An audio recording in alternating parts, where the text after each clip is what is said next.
Sufi kanufne dinagdeen kufee hakkan cabne. Ayya ashama akkam jirtan kabajamtootaaf jaalatamtoota miseensota keenya waldaan dargaggoota caffee hojii gamtaa walii galaa afaan qofa hin taane raawwii irrattis jira hojii hojjechaa jirra hundi keenya protokoolis kan qabate protokoollii uffachuu isaati nuti uffanni isaa hojiidhaan dhufe waan ta'eef hojjannee uffachuu akka qabnu agarsiisuudhaaf hojiitti bobbaanee jirra viidiyoo karaan wal qabatee warroota jiran kanarratti hubattanii ka'umsa fakkeenyaaf nu godhattanii akka kaatan bakka jirtaniif oduu dhiisne hojii filachuun murteessaadha. Dargaggeessi keenya akka hojjetee kan fayyadamu waldaarraa hojjetee kan fayyadamu mooraan kun mooraa qabsoodhaan argameedha. As keessatti duraan midhaan dheedhiidha kan dhiyeechinu muduraaf muduraa kan dhiyeechinu amma immoo midhaan saniif qofa ta'in baaburri midhaan daakuu dhaabbatee bifa ammayyaa ta'een dhaabbatee irratti banuudhaaf armaataa gaggeessaa jira qeerroof qarreen keenya. Qeerroon keenya ogeeyyoleen keenya Oromoon afaan qofaa miti hojii danda'a dargaggeessi keenya itti namnee hojjechaa jira.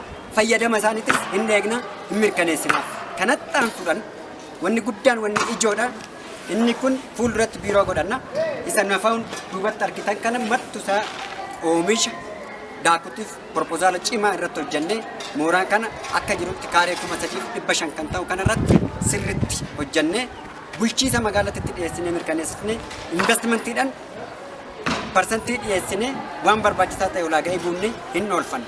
Finfinnee boojinaan afaanin oduun taane hojiidhaan Finfinnee an boojinu dhagaa darbachuu nimati Finfinnee an boojinu meeshaadhaan nimati kanaaf gallee jirra kutannoodhaan waan ajaa'ibaa nan jechaa bahe tokko jennee calqabnee jirra waan ajaa'ibaa itti fufaa bakka hundarrattiyyuu kutaa magaalaa 11 irrattiyyuu waan barbaachisaa ta'e aanaa 122 irrattiyyuu waan hojjechuu qabnu hundarratti ni hojjanna miseensi keenya dargaggeessi keenya sirriitti hubadhaa ka'a bineensi keenyas nu beeka. Bineensonni keenyas nu beeka. Bineensi keenya yeroo mara nu nyaachuuf fiiguu oduun ta'in nu jalaa nyaachuudhaaf fiigu.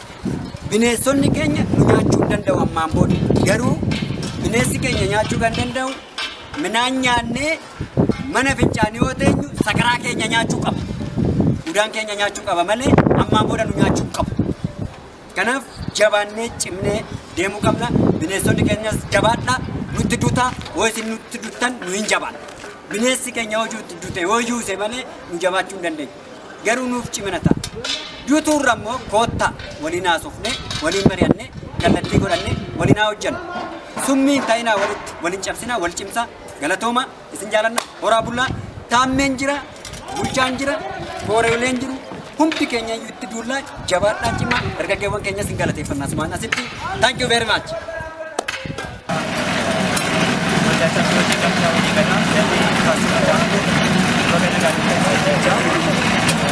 Ada gula biaya kan, maka jadi kapunya, maka kapunya.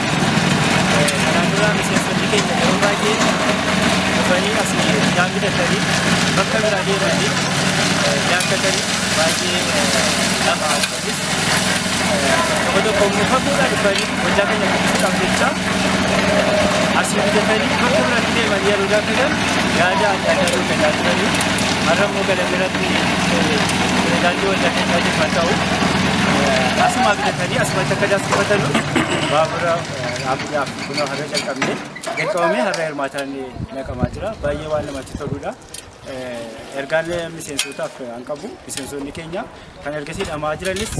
Kan mo tadi wajib Kenya kubah hingkaban ni. Aras dufani. Ufani asirratti waan hojjetaa jiru kana hundayyuu akka ilaalanii fi